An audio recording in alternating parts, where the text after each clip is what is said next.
18वीं सदी के शुरुआत में जब इंग्लिश, पुर्तगाली और दूसरे यूरोपीय ताकते भारत के पश्चिमी किनारों पर पैर जमाने की कोशिश कर रहे थे, मराठा सेना के एक सर्कल यानी एडमिरल ने करीबन 30 सालों तक उन्हें रोक रखा था और महाराष्ट्र के किनारों पर मराठा साम्राज्य का सिक्का जमाए रखा।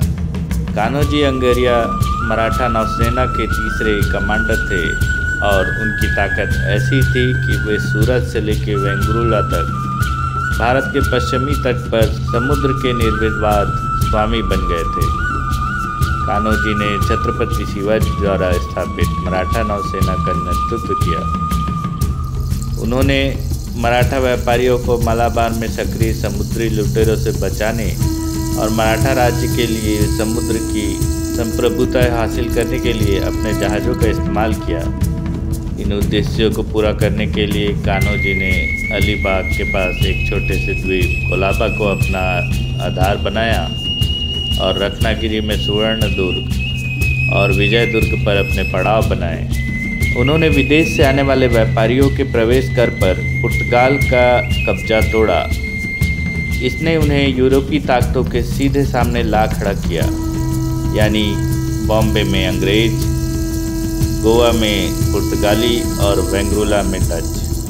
1718 में कान्होजी और अंग्रेज़ों के बीच खुली शत्रुता छिड़ गई। अंग्रेज़ों ने कोलाबा में कई अभियान भेजे लेकिन कोई भी सफल नहीं हुआ। फिर अंग्रेज़ों और पुर्तगालियों की संयुक्त सेना ने दिसंबर 1721 में उनके खिलाफ एक आक्रमण शुरू किया।